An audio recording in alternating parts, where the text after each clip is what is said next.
What happens when someone with just absolute, unwavering faith comes face to face with unimaginable suffering? It's a tough question, right?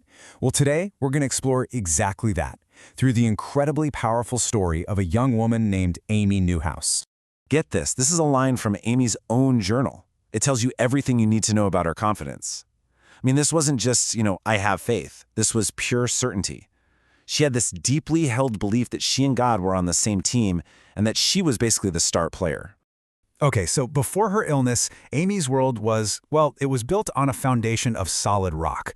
She saw her life's path just laid out in front of her with total, perfect clarity. It was like a roadmap she was absolutely sure was drawn by God himself. Her life really had these three core pillars holding it all up. First off, this devout faith that was just part of everything she did. Second, she had a clear mission. I mean, she went to Africa to help people in need.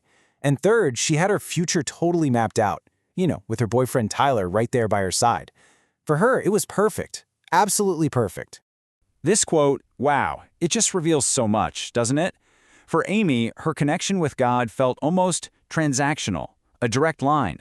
Prayer wasn't just her asking for something, it felt like a guarantee.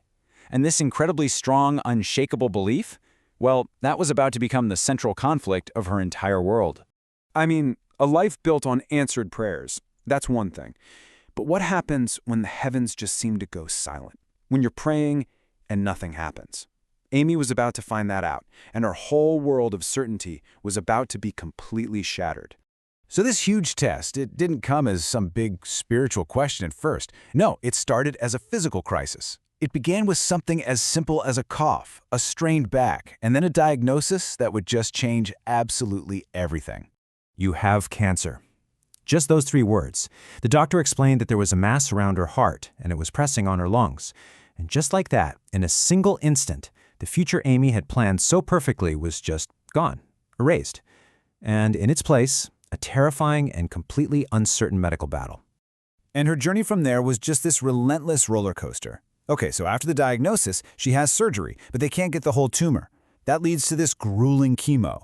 And for a little while, it seems like it's working. The tumor starts to shrink, and it feels like, okay, finally, everyone's prayers are being answered.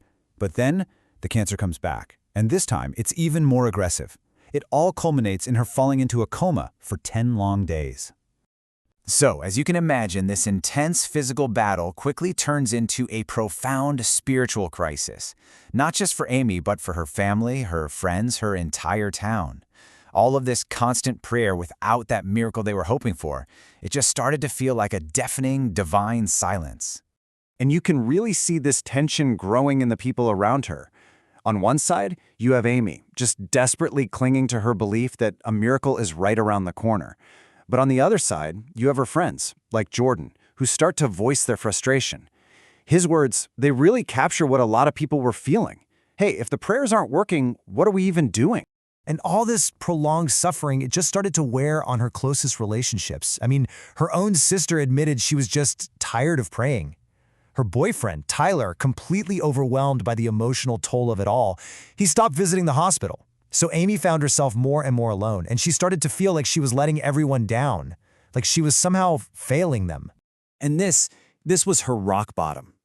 In her journal, right after being told the cancer was terminal, that they were sending her home to die, Amy finally wrote down the question that had been haunting her.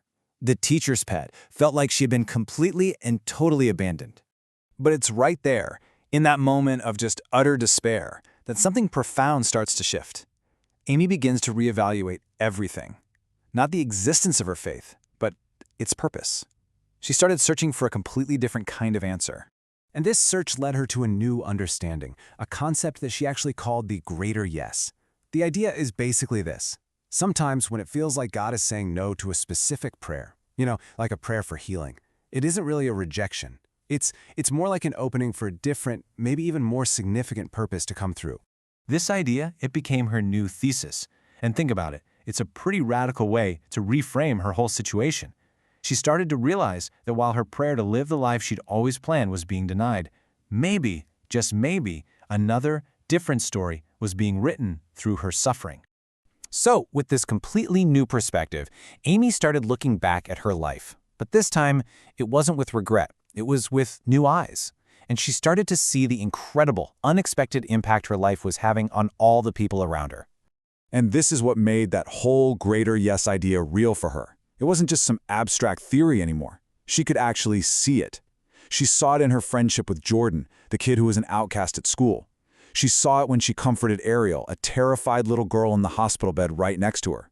She saw it in the way her struggle somehow brought her whole town together in prayer, and how it deepened the faith of the people she loved most. These were the yeses she never prayed for, but the ones she received anyway.